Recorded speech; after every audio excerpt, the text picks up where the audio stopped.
Verse 6, you see church commissioning.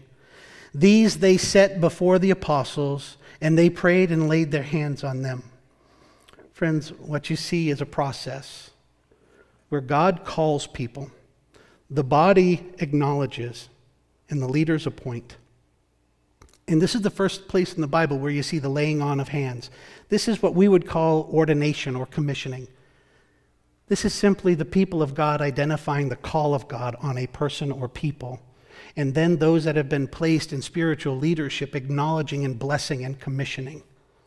A famous preacher named Barnhouse is reported to have had a young man come to him at one point, and Donald Barnhouse is thought to be one of the most prolific preachers, just a booming voice and a dynamic presence of God in his life. And many a young preacher would go and say, oh boy, if only I could have your ministry or this. And Barnhouse says that at one point a young preacher came to him and said, Mr. Barnhouse, I'd give the world if I could preach like you.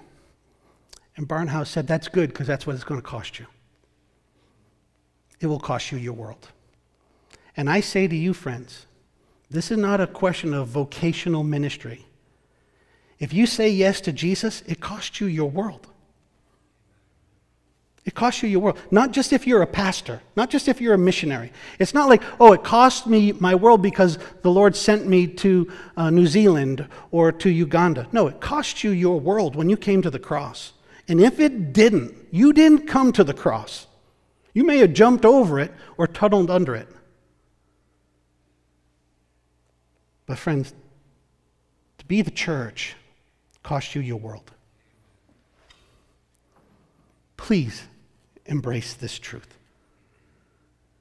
And I just say to you, especially those that may be familiar with the church, familiar with your Bible, I just want you to ask yourself, if you find that to be too black and white, show me where Jesus gets gray on that matter. Show me if and when good enough is ever acceptable to Jesus. Anything less than total surrender. And I want to encourage you to read about the rich young ruler, because I think he's the greatest example that you'll find. 99.99% gone.